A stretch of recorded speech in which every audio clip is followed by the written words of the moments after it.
Welcome to the Produce Moms Podcast, where we believe there is a produce mom in all of us.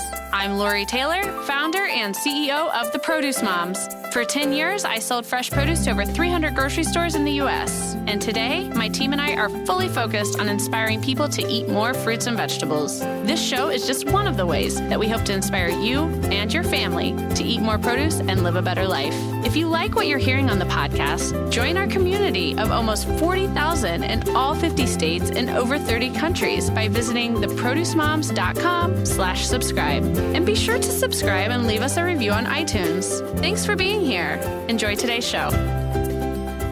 2021. Oh my goodness. We've made it, folks. And I am so excited. We are kicking off our 2021 podcast with a special edition episode that's focused on the moms of produce. So I know you're listening to the Produce Moms podcast.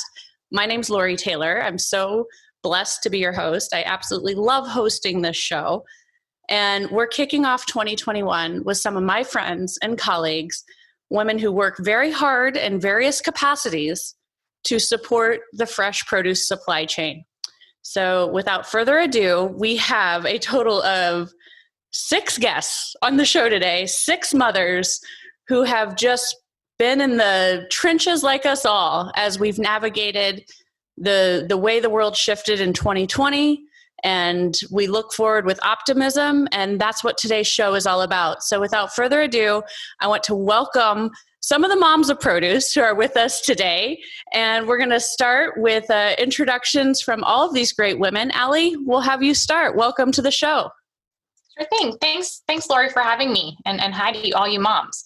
I began working in the produce industry about 10 years ago on sales and biz dev teams, and eventually sought a more creative space. So Moxie Marketing in Salinas piqued my interest and planted me there about 6 years ago.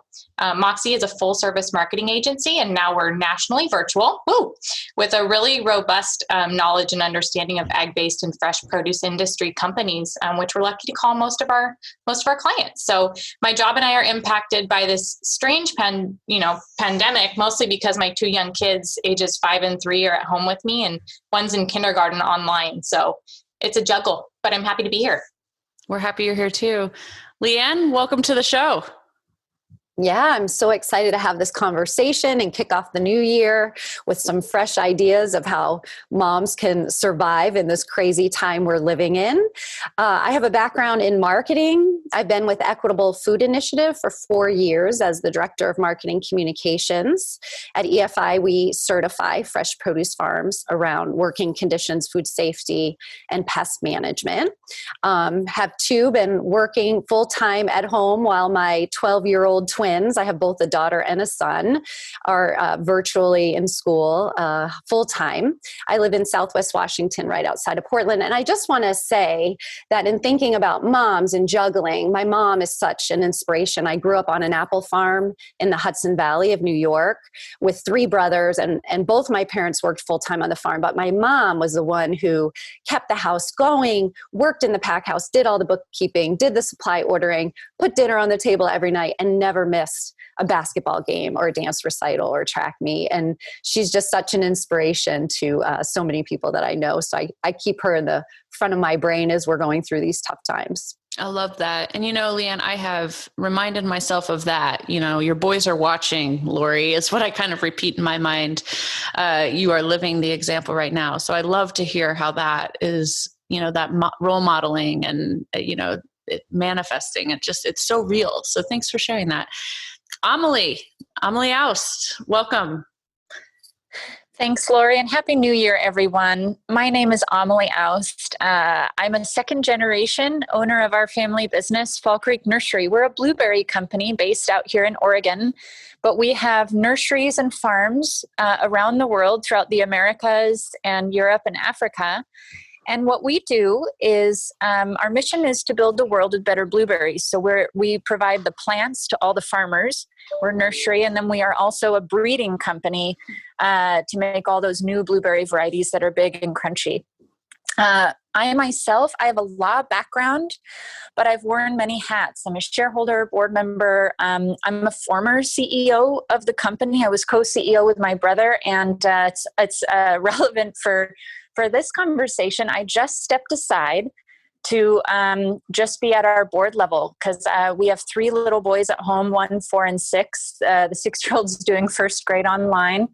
And I just had to find a way to redistribute my capacity and stay involved in strategy and culture, but also stay afloat. So it was a hard decision, but I think a good one. And I like to think of it as not stepping down or aside, but I'm shifting my platform. So, but it's a challenge for everyone, and we've all had to get creative. So I'm excited to be here and feel really privileged. Thanks, Lori. Thank you. What a powerful testimony there. All right, Jenny, you're up. All right. Thank you for having me. My name is Jenny Maloney. I'm a global strategic account manager for the Americas, working for Bayer in their crop science division. Bayer has a broad portfolio in agriculture. We've got a variety of different seeds and traits. We've got innovative biological and chemical crop protection products. And we've got a digital farming platform as well. I've been with Bayer for a little over 5 years and spent other parts of my career working for John Deere and for the U.S. Department of Agriculture. And I grew up in the Central Valley of California, in the heart of one of the hearts of ags in California, and have always been predominantly in the fruit and vegetable industry. I have 3 kids. I have a almost 1-year-old. I call her the pandemic child. She was born right before the pandemic, and I think that it was part of her ploy to not get me to travel as much as I was traveling before, because in her life, I've only spent 2 nights away from her in almost a year. So much different than my other 2 kids, who are 3 and 5, preschooler and the kindergartner, and have really enjoyed a different year with them versus someone who used to travel almost 50% of the time for work, now going down to probably less than 1%. So enjoying this new normal, at least that's the silver lining that I've been trying to focus on. I love that. And Yolanda, someone who I got to know actually pretty well over the shelter-in-place orders through just networking calls and whatnot. Welcome to the show, Yolanda. Thank you so much for having me, Lori. Like she said, my name is Yolanda Owens, and due to the pandemic and I have a 2-year-old and I have a 5-year-old, and with my husband working full time, had to step away from my role in working at a mid-size produce distributor here in Ohio. But my background has always been in food access mostly, and did a lot of work in the space of agriculture and working with farmers and connecting them with businesses and working with food banks and things like that. So I was so excited to finally get into this produce space, actually right in the middle of the pandemic. Well, not in the middle, like at the beginning was when I actually started working with that produce wholesaler here locally, and them not being able to be flexible enough to allow me to work from home, to be able to do virtual school with my kindergartner. And so it's opened up a lot of new doors, and it's been really interesting in this space now. And like Lori said, being able to meet amazing women like Lori and other moms who kind of get it and understand, and this blurring of space between your personal life and your work life. I was talking with my mom about that, who is an amazing blessing and who wrangles the 2-year-old while I'm doing school with the 5-year-old, and my husband is working in the basement. But it's just been really interesting. I've been blessed to be able to start my own company, doing strategic communications, consulting around agriculture, as well as starting an apparel line called Forage in Black, and connecting the dots for Black culture and agriculture. And I was able to also do a TED Talk. So it's actually been this really amazing blessing in disguise, this whole shutdown. Yeah. Well, welcome. And what a story the last year has helped you carve out and just begin. Lauren, welcome to the show. We're glad you're here. I am so grateful to be here, Lori. I have met you obviously through my boss at Nature Suite, and I'm really grateful that you invited us to be here. And being around all these women, hearing their stories is so awesome. I feel like I want to meet with you all separately at some point. But yes, my name is Lauren Ventura. I live here in Southern California, San Diego. And I actually do not have a background in agriculture, but as I probably told you in the past that I worked at Petco, and I did work a lot with AFCO on pet food. And so I did have a food background in food safety. But then after that, I actually came from a tech background. I've worked predominantly with Silicon Valley startups. And so during the pandemic for me, I kind of had an epiphany where I felt as though everything that I was doing in tech was pointless. And I thought food is actually the most important thing. And being a vegetarian, I thought, well, I should try to get a job at this tomato farm. They're really cool. And I really love Nature Sweet's positioning is that they help. It's where I met Leanne, is through the Equitable Food Initiative and understanding their fair labor conditions, and all those things really attracted me to kind of this epiphany of making my life a little bit more meaningful and stop being beholden to, crazy Series A funding and stuff like that. So this has been awesome. But I do have a 7-year-old daughter, and I am a single mom. So my husband is not the father of my child. So I got divorced. And so my daughter and I, it's a very confusing thing where it's 50-50. So we do a lot of insane back and forth. My daughter attends a Zoom school at the local synagogue to help me out because I also could not. I'm listening to all these other women's stories is that we've got people working in basements and attics and all of this. And so I also felt that pinch of not being able to even help my daughter with her getting onto meetings and all her second grade schoolwork. So even though I don't have as many children as these other women, I do have a lot of empathy, and I feel like they're probably working 20 times harder than I am with more children. But yes, it has been really challenging. It's been also costing a lot of money for these different camps to help out. So, I think that there's a lot to talk about with how women in our industry are balancing it all. So I'm really excited to be part of the conversation on that. Oh, yes. And Lauren, I deliberately asked you to introduce yourself last in this just esteemed roundup of moms that we have, because I don't know if everyone even that's with us as a guest today on the show knows this, and certainly our audience doesn't. Lauren was the one who said, Lori, this needs to be a podcast, because I recently was a guest columnist in one of our trade journals, the Blue Book, Produce Blue Book. And, it was an article I wrote about just how tough this pandemic has been on moms, and how I do believe that the produce department needs to rise to the occasion and help moms out with everything from your marketing and the positioning of the type of content that you're sharing with your end consumer, to figuring out how you can be more of a solution in our crazy, chaotic lives right now. And shared all of that, and I closed it with, if you employ a mom, because it was a trade journal. If you employ a mom, remember this: we need your flexibility and understanding right now. And as I shared that I shared it with the editor, and the title that I originally proposed, which we didn't go with, but hey, I stand behind it. So I'm going to go on record here and say it. The title I wrote was "Moms Are Drowning." And that is how I feel. Love it. Love it. So true. Yes. So true. Yes, I agree. And that is how I feel. The publication went with something less polarizing. I stand behind it though. Moms are drowning. And when I shared the article on my personal LinkedIn or my professional LinkedIn page, Lauren commented and she said, Lori, this sounds like a podcast episode, because there were, and Ginny, I think you commented on the thread, and then I was like, you know what, you're right. We got to do it. And as my team and I were discussing it, because at the Produce Moms, we're all a team of moms. As we were discussing it, we were like, we're kicking off 2021 with this, because we need to celebrate the facts that moms, we've made it. All right. We've turned the calendar. Here we are. And your struggle has not gone unnoticed. My goodness, when I listened to the intro of all of these amazing women, these moms that are with us today, every single one of us, our life looks nothing like it did March 1st, 2020.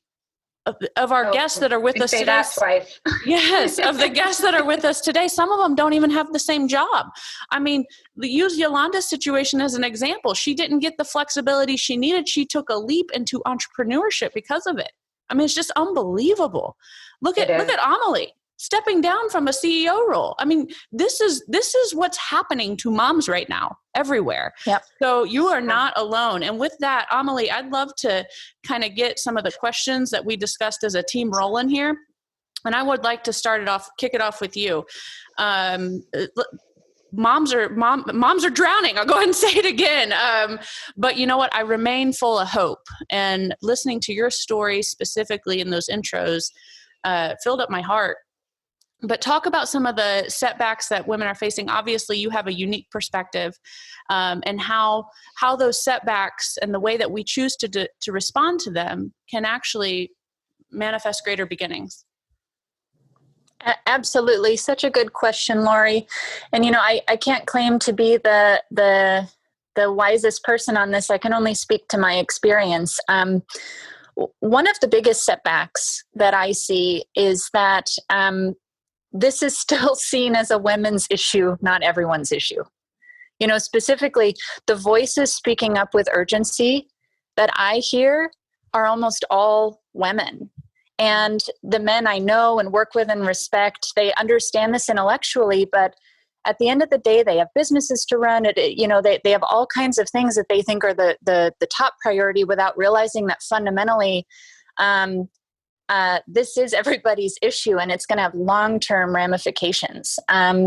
So I think that that's one of the fundamental setbacks that even in my role of influence and authority, even with our company and in the industry, that's been one thing that I think is just this underlying setback, right? And when it comes to, and Yolanda spoke a little bit to this as well, as the pandemic started, I really just tried to live in my same structural system with work and keep the same hours and, deliver the same level of output. And especially in an executive role, you have to make it your first priority most of the time. You do. I mean, the buck stops with you. And I just finally looked at myself in the mirror and I said, I'm not willing to be a less than partner to my business partners and things like that. So it was a really challenging decision. But then once I did it, I thought, wow, this is going to open up so many doors because, I know I'm capable. This isn't forever. I'm going to just shift my platform a little bit. And what's actually happened is it has increased opportunities for our non-family executives in the company to take on more, those who could, which has been really cool. And I've shifted to more of a mentorship role there.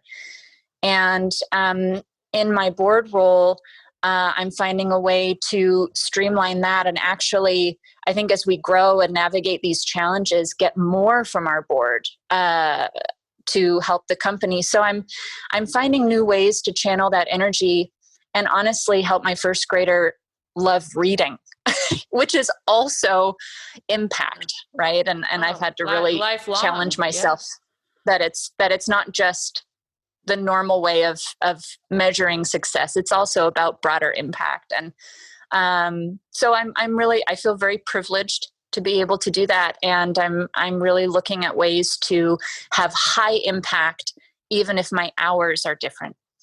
I love that.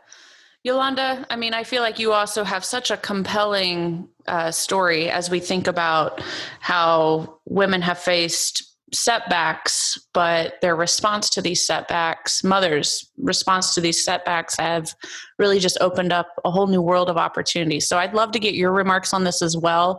Obviously, Amelie found herself inspired by your story too, as she shared her remarks. So, I mean, having been a person I've worked since I was probably like 13 years old. And so just the idea of stepping away really frightened me.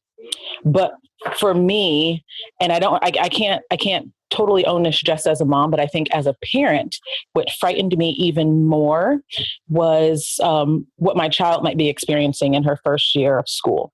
What does this look like for her? This is already a really scary time for her. And with me, what are the priorities there? Right. And so that for me was like where I like the only thing I really felt like I could do was to be able to pray about it and then to like assess and like look at the situation, have that conversation. And you know, I know that I'm lucky enough to be able to have my husband or have a partner that I can have that conversation with and say, okay, what can we do? What are the things that we can pull back on to be able to flex our budget to make this happen? Because that, I mean, there's huge implications in that. And especially because I know, at least for myself, I kind of manage our household in a lot of ways. And, you know, so still taking that on. And so just trying to do all of that. Mm-hmm. So it was, I think for me, that was the biggest, that was what helped me make the decision, was just trying to figure out what would this look like? What does this look like for my 5-year-old? And how can I help to create some form of normalcy for her, as much normalcy as possible. And it came at the expense of you just stepping away completely from your previous job and taking that tremendous leap into entrepreneurship. And I always, and I love that you mentioned the discourse and common, just reviewing the options with your husband, because it's so true. I always tell people the only guarantee in entrepreneurship is that it's going to be really, really hard. And so that's, it's just, congratulations to you on being brave. And as I listen to both of these moms, and really all of the moms that are with us today, but the two, Amelie and Yolanda's situations, how amazing to lean into the motherhood, people who are, moms who are out there that consider themselves professionals and hardworking moms at any level within your corporation, from C class to entry level. It doesn't matter, but it is okay to lean into your responsibilities as a mom. And I think that's, as I listen to these, our first two guests, so to say, their stories, that's kind of what it tells me. It's almost like you can do it. You can say, my kids are a priority. There's nothing wrong with that. And you can make the necessary pivots in your life professionally to accommodate it. So moving on to the next question, which really I view as so compelling. Jenny, I'm going to have you start us off with this one. Why does it matter? Why should this matter to the produce industry? Why should the produce industry care that moms are under this kind of pressure? Well, I think there's two ways to answer that question. And one is from an employee-employer perspective, why it matters. But then also as a produce industry, when we think about the people that are buying our product and that are facing similar challenges, what can we be doing knowing that they have less time to get the same amount of things done? What can we be doing to help them make sure they're still accessing fruits and vegetables and that's convenient for them? For me, when the pandemic started, I was in my 3rd month of maternity leave. And so I had both sides of the pandemic where I was a stay-at-home with 3 young kids for a month. And then in mid-April, I went back to work, and it was a rude awakening the first week I was back. Every meeting was on Teams, so every meeting was a video call. Mm-hmm. I had back-to-back meetings basically the first 2 weeks I was back. I remember after the second day I was back from work, I was almost in tears to my boss because I realized that I had not scheduled any time to feed my child or pump. And something so simple that it wouldn't be a big deal if you weren't on video calls, but I just hadn't taken that into account. And I found myself feeling guilty for going to my boss and saying, I have to take 20 minutes out every 3 hours when my child's 3 months old. And for me, I tried to create a facade. I grew up with 2 older brothers. Both my parents grew up on farms.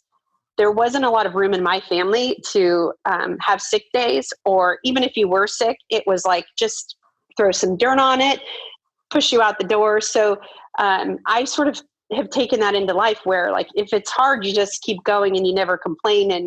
And especially in business, I was always worried that if I complained or if I said, I can't do this meeting or I can't be on video for 20 minutes, that they would think of me differently, or maybe choose not to invite me to project teams, or, potentially for me not to get promoted. So for the first couple of months, I tried to maintain a traditional work schedule, 7 to 4, while we had, at that point, a 4-month-old, a 3-year-old, and a 5-year-old at home with no help at all. And I would say that like every night, my husband and I would look at each other and we would say, we didn't lose it today. We maintained sanity, and we can do this together, and let's tackle tomorrow. But there were some days where I just literally felt like I was just right on the verge of losing some sanity. And it took me a couple of months into that to understand that wasn't sustainable, that I just couldn't maintain that facade of that life of what it looked like before. And the flip side of that was thinking that I had to be a kindergarten teacher and a preschool teacher and provide the same services that my kids were getting before that they weren't getting now. And I bought 3 books on how to teach my child to read because I was so worried that she was going to be behind and not learn how to read going into kindergarten. And so I really had to cut myself some slack after a couple of months because I was just not sustainable. So why that's important from an employer perspective is creating that environment that we can have some flexibility, whether it's working hours, whether it's, having to take 3 hours in the middle of the day that you would traditionally be working to help your child with school, but then coming back on the computer later at night. And I think just providing that flexibility and that space to say it's okay. We know things are going to be harder and different for you. So that acknowledgement and providing that flexibility is super important. My company provided a service about 3 months into the pandemic where they provided subsidized daycare, provided subsidized tutoring. I tried to use it today because the baby is her nanny, her back went out last week, so she's at home, but we have in-home daycare where you can have someone come in at a subsidized rate. Unfortunately, everyone was out today, so we're making it work. But subsidies and people coming into your house to help watch the kids, and I leverage all of that. And or you were talking about the article that you wrote.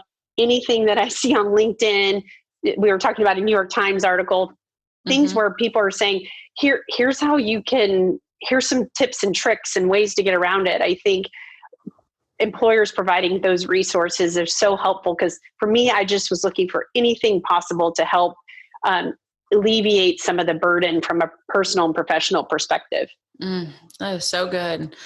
And so again, such a real life example here. I mean, Jenny, the recounting that moment when you realized your virtual meeting schedule was so full that you didn't even have time to feed your baby. I mean, that's so real. And thank you for sharing it. Thank you for all your commentary. Lauren, in the chat that all of us have going, you chimed in when Jenny was talking, agreed. I'd love to invite you on to the show now, like share more. Of course, we all agree with what she just said, but I want to hear from you. Yeah, I think the thing that I really caught me was, this idea of being worried that you're not going to like excel in your job if you do complain or it's really difficult to like tell people, well, okay, my daughter is 7 and she's actually been through the pandemic. She lost first grade and second grade and her reading is so behind. And so when I'm on meetings from 6 to 3, I go like, oh my gosh, she's on like her YouTube and little things like that, where you just feel like you can't give them the attention that they need. And unfortunately in California, it's been very, very, very strict. Like the more that I talk to people around the country, I realize that there's a lot of programs that we don't have here. Thankfully, like the YMCA has been funding and helping to fund and keep open some places for quote unquote essential mothers that can drop off their children. And like I said, the local synagogue was the only place left that still had room. So it's been really hard. And then I also just worry as well that the lack of socialization for children at this age is so it's a really problem, I guess, from my perspective. I don't have any child education background, but I do look at it. I do teach college level writing sometimes when I have free time. And I know that socialization is extremely important at this age. And a big reason is due to the fact that, kids learn from each other, they help each other, and she's missing out on a lot of that. So I've been just doing my darndest to kind of address some of those things that Jenny was saying, is like, how do you balance it? How do you make sure that they're fulfilled, that your career doesn't tank, that you can keep a roof over their head? And it's hard when you do work in a space where people don't always understand whether they have children or not. They may have a situation where their family lives by them. I don't have that. My husband's family lives in France. So there's like a whole other dynamic. To things. Yeah. No, you're right. And you know what? Being a mom, it's an extremely personal journey, as we all know, and any parent listening to this understands. It's so personal. And Lauren, I want to elaborate about you mentioned balance. And something I always say is there is no such thing as balance. There is only balancing in motherhood. And I love that. You're right.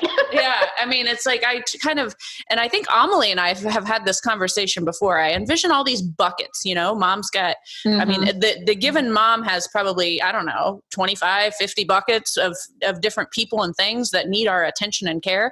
And there's no such thing as more than 100%. I know that people, especially coaches, sometimes bosses, everyone's like, I need 110. That doesn't exist, folks. There's 100%. And no, I can't even. And then you have other people going, self-care. You got to remember self-care. And it's like, are you kidding me? Yeah. I know. It's tough. So, some days I will, as we're being very vulnerable, I mean, there are some days where Joe and Mac, my precious sons, who I love so much, they get maybe 10% from me because, whether it's my business or, my work associates, my husband, I volunteer at their school. I mean, all these different things, my mom, my siblings, like I could go on and on and on. There's some days where I can't, but then I just tell myself, okay, balancing, I'll catch up. And this weekend they'll get 90%, and that's just kind of how I think we got to approach it. Just giving ourselves a decision. Do I want to respond to this email and do all this, or do I have to get my kid dinner, or should I just order Uber Eats and spend $1,000 in service? So it's always like that. You're right. Yeah. So Allie and Leanne, we gotta draw you in here. Allie, I'd like to start with you. I mean, on the topic of produce industry, what can we do? I mean, you have dedicated your whole career to strategic communications at Moxie Marketing, focused on the ag sector. And so I would love to know what you guys are talking about at the agency. Like, where do we go from here? Like, how can we appear as tone deaf produce industry brands as we boldly go into 2021? Right. Yeah. To add on to Jenny and Lauren's comments, we're worried about feeding our families well. And so we talk about that a lot at Moxie, and how our clients are pivoting.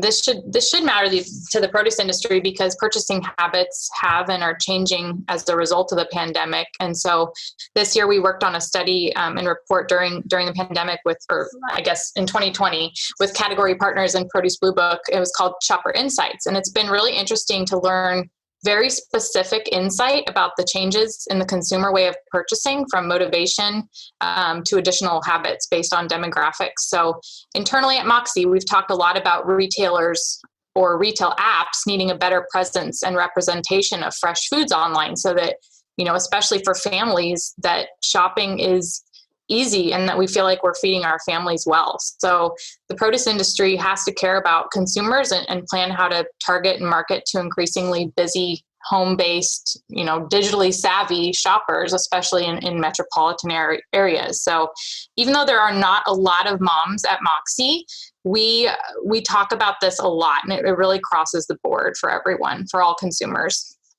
I love that. Amelie, you have a compelling thought in the chat. I'd like to have you share it with our audience.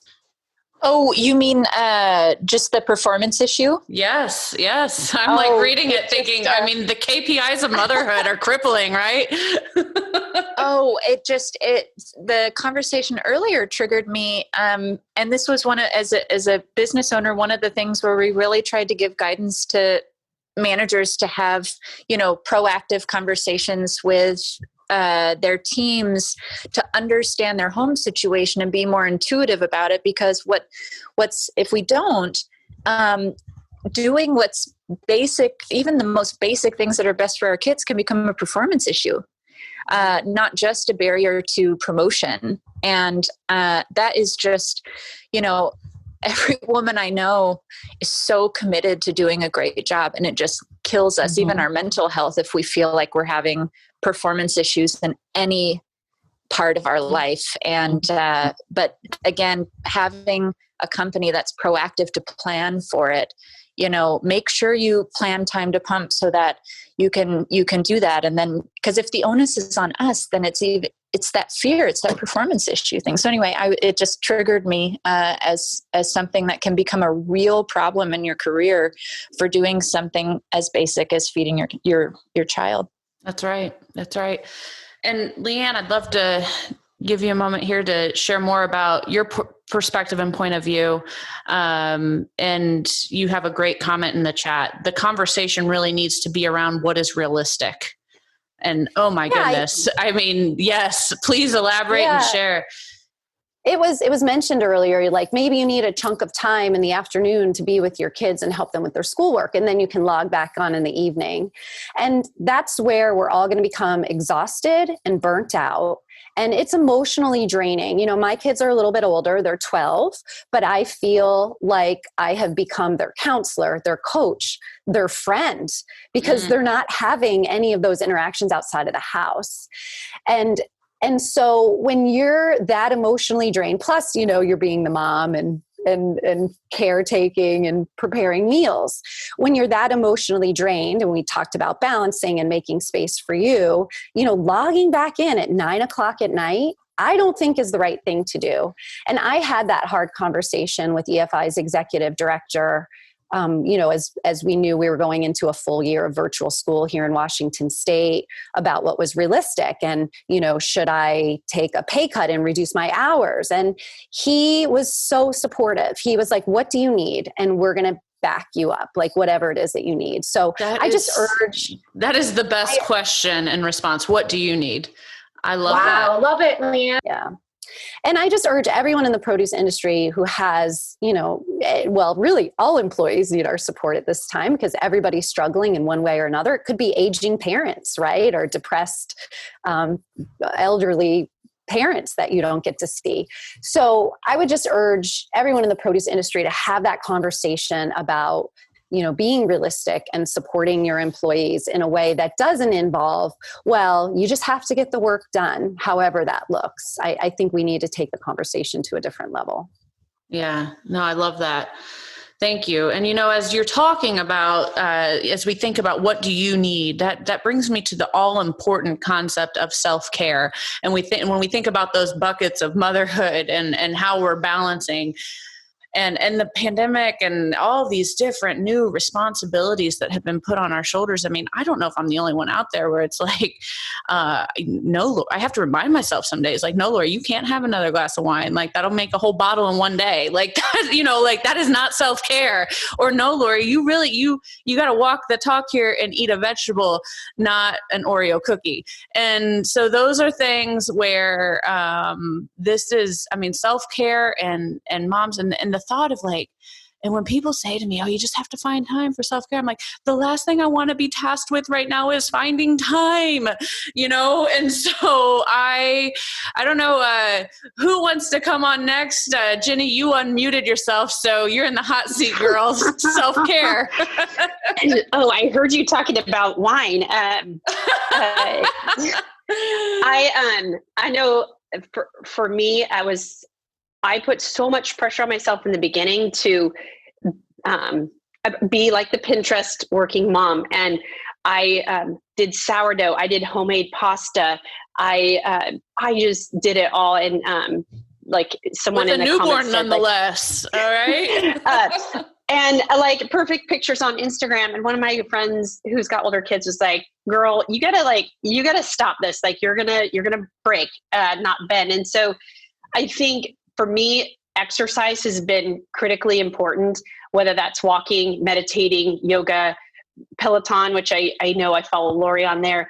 But making time to exercise and scheduling it into my day so that I don't let the day get away from me. From a mental health perspective, it's been so important because for me, yes, I definitely think I've got like 5 to 10 pandemic pounds on me, which I'm okay with because I can work that off. But the stress part really worries me from a physical and mental health perspective, how I deal with that, whether it's like anxiety or just, the dark days of the pandemic. And so exercise to me has been so important. And then I mean, like I think about taking a bath and I've got like 10 different bath bombs.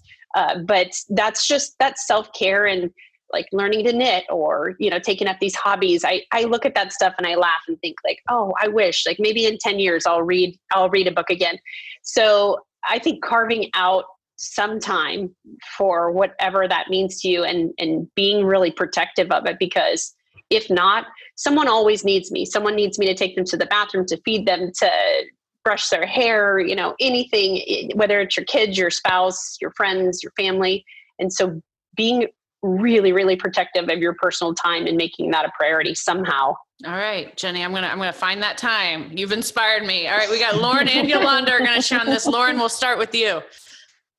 Yeah, it's so funny because I've kind of adopted this little weird way to get self-care in while helping I was a big fan of Pilates and yoga before the pandemic. I used to go 3 or 4 days a week, and now they all closed, but a few that have stayed open, a woman who's pregnant with her third, she told me, she goes, listen, I can't close anymore. Can you keep coming if you promise to wear a mask? And I'm like, okay, well, it's a cardio class and it's inside, but I'll do it. So, yeah. Now I have like a nice rash on my face that I constantly am really grateful that Zoom has filters so that I don't look horrible on these calls. But yeah, so I've kind of found like I've been trying to find a balance with helping some small businesses stay open. It's been really depressing to see how many women-owned businesses have tanked. Oh, and so yes. every time I find a woman that's like pregnant or a mom that owns a business, I'm like, okay, I'll go. And so that's kind of where I'm at with self-care. It's pretty weak sauce, but it's like the best that I could do right now. No, it's great. And your awareness of, hey, I'm gonna try to help these other warrior moms who are out here trying to keep their business open. And I mean, that's amazing. Thank you, Yolanda. And then Amelie, we'll go to you next. Yeah. So my self-care has been interesting with the pandemic. When the weather was nicer, what I was doing, I love being out in nature and going out. And so we would find a different state park to go to. And I would just take my kids and I'm like, Dad's at work and this is what we're going to do. And I throw them in the jogging stroller and we'd go out and like, I kind of let them run wild, to be honest. But it allowed me the space to be able to get outside, not having to be around a ton of people, where they were able to go somewhere and be out in public so but they didn't have to wear a mask because they were outside. There were not very many people around, but now since it's gotten cold here in Ohio, my self-care oftentimes is just disappearing and using holiday shopping as an excuse, even though most of it is really done online. But I'm like, oh, I need to get and sometimes I'm just driving around just so I can have some peace of mind, because most times, even when I am on Zoom calls with some of my clients, the 2-year-old, she busts away from my mom. Sometimes they're very quick, and next thing you know, she's like climbing over top of my shoulder. So I'm like, you know what? I got to go pick something up. And I will go to the grocery store like 4 times a week. Really? I love it. just so I can get away and like peruse the aisles with, I will say, yeah. When I have my children, like Leanne, I've got older kids now. I've got a 10-year-old and a 13-year-old. And so I think we're amongst the moms who are with us today. We have the older kids, and it's been a while since I've done this, but I found myself since March a couple different times. I have pulled the trick out of I've dusted it off from the days when my kids were like toddler age. And I find myself sometimes hiding in the bathroom, pretending that I have to use the restroom. Just don't bother me, Joe and Mac. I'm in here just enjoying peace and quiet. Yeah. Mm-hmm. So Amelie, you're up. Oh, I have a big smile on my face, Lori, and Yolanda, I can relate to both of those things. One of the things that I've realized for that self-care is, if my self-care is an exception to the way the household just kind of runs day to day, it's harder for me to get, because I have to schedule it and plan it or find a way to break away. And so there are two things we've done that we've turned into kind of family norms or family traditions where we're all doing it. And so then it doesn't feel so hard to organize just for myself. And one of those is I made this goal a few months ago that everybody gets 2 great bedtimes a week, because otherwise with a 1, 4, and 6-year-old, you always feel this need to like make be there for bedtime. And sometimes you go through the motions and sometimes it's super special. So I kind of forgave myself. I'm like, hey, 2 great bedtimes a week. And then that became a joke for my husband and I, that everybody gets 2 great bedtimes a week, whatever we need, right? Is it the special story, or is it me? I'm an introvert at heart. So sometimes I just need quiet, right? And I'll do my bedtime. So anyway, we joke as a family, everybody gets 2 great bedtimes a week. And then the other one is, since we eat dinner together, we always do our highs and lows. And I tell you, there is something so cathartic to take just a few minutes and say what was great and that we're grateful for, and practice gratitude. But then also to be honest and say, oh, this was my low today. And to have my 4-year-old look at me and say, I'm sorry, Mama.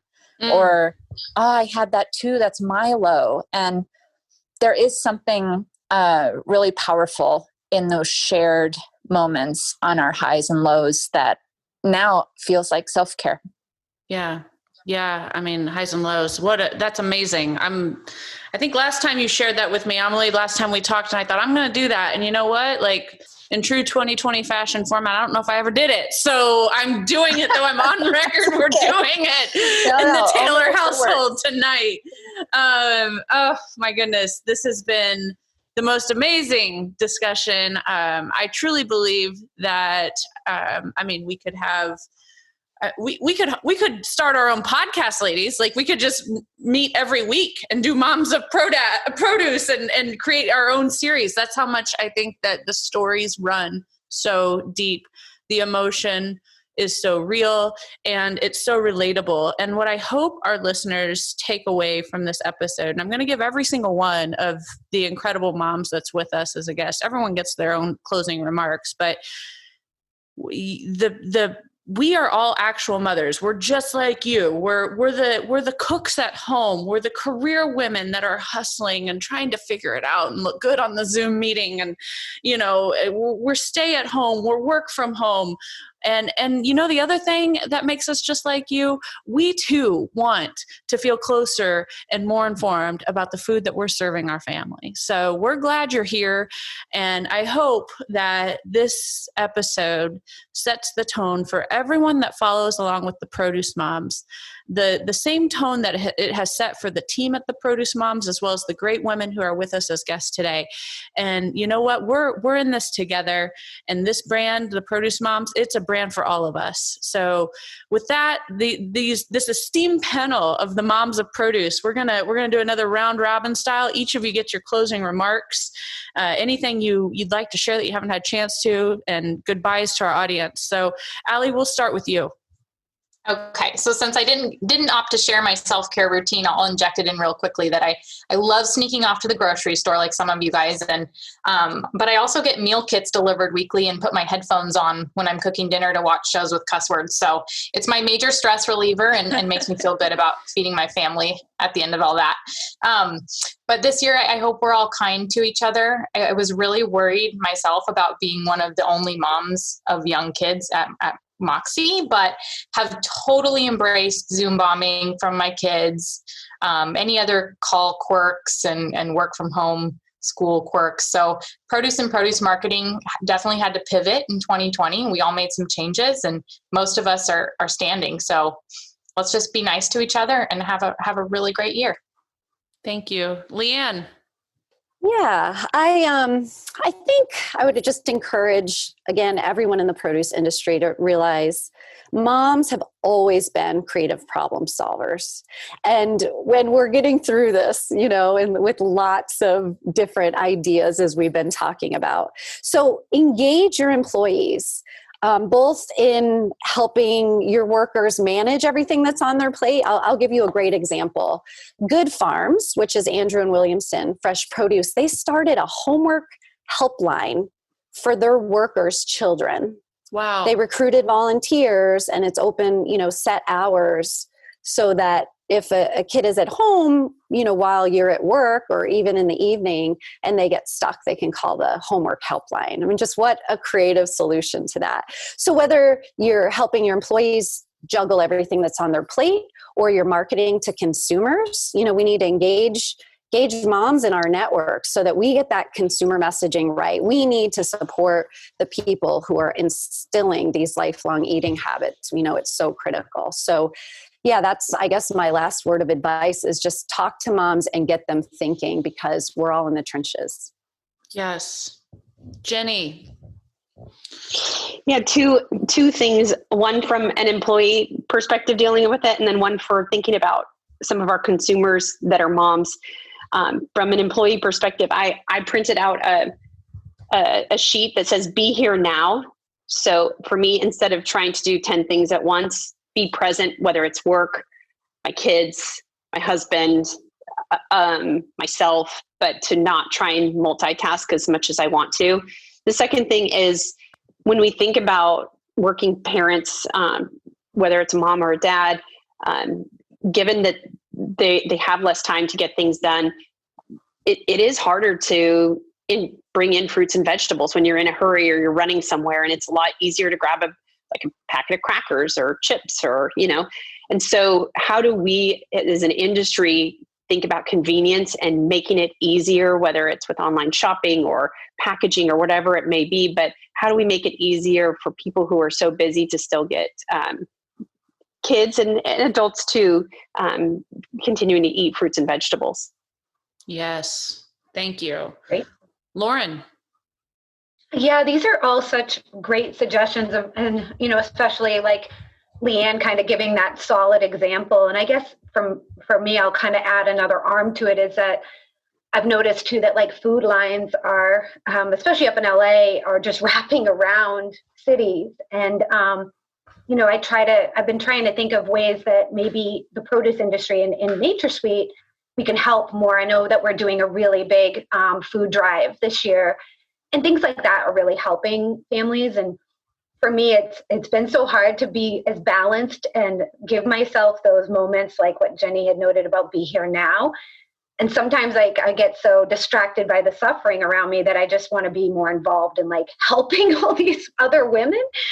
And so I think that, if we can all too help small businesses and make sure that if we see women struggling, as much as we all have so much on our plates, that I think that I've noticed a lot more community building during these times. And the produce industry, I think, has a huge way to help in this way, just at least from feeding the hungry and a lot of the children that have lost school lunches. And a lot of these things that are happening right now are really impacting and may impact us for the next decade. So I guess I've been having this age of Aquarius mindset where I'm like, oh my gosh, we need to save the whole world a bit. But I know that's overwhelming, but I think if we all do one little thing, it does really help.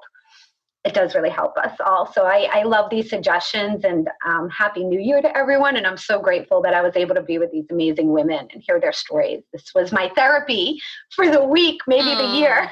That's great. Hey, you know what? The episode will be available on demand, so you can always listen back to it, Lauren.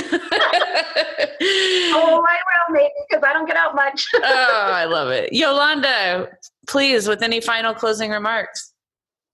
Yeah, so I was having a conversation with my mom last night, and we were talking about how her as a working mom, she took pride, and I think it was a thing that most people in general take pride in, this idea of leaving it at the door, of leaving, the things that they were dealing with at home or outside of work at the door because they came into this space to be able to do work. And I'm actually really glad that, because of the situation and how work has had to evolve, it has made it so that we now, it's all in one space, right? And so we had to bring all of ourselves to work, and being able to recognize, I think, for these women and these moms who are working, recognizing all of the skills and all of the parts of who they are and appreciating that. Because as this mom, someone was saying about how, we're great problem solvers and we do all these amazing things. And Lori was talking about these buckets that we're filling up or multitasking. But those are also skills that we are bringing to the table in the work that we are doing every single day at these different companies, at these different produce companies. And so I think these companies, if they can learn how to embrace all of those things and recognizing that and honoring that when they're interacting and being able to create these more flexible spaces, I think that there's a great learning that I hope will continuously impact the workforce from here on out when it comes to families and how that, how that's impacted and how work connects with those. Amen to that. Moms make the world a better place, folks. I think we all know that. And with that, I'd like to welcome Amelie, and please sign us off with your closing remarks, and you get the final word of today's episode. Wow. Well, I just want to send out from my heart and the hearts, as I hear today from everyone on this podcast, to any mom listening, thank you. Everything you do is meaningful and matters in small ways and big ways. And this is the start of a new beginning, and just sending light out to you on this January day. Thanks for joining us on this episode of the Produce Moms Podcast. If you or someone you know would like to be a featured guest, just send an email to Lori@theproducemoms.com. We know there is a produce mom in you because there's a produce mom in all of us. Join our community on Facebook and all social platforms. Help us change the way America eats. Thanks again for listening, and we'll see you next time.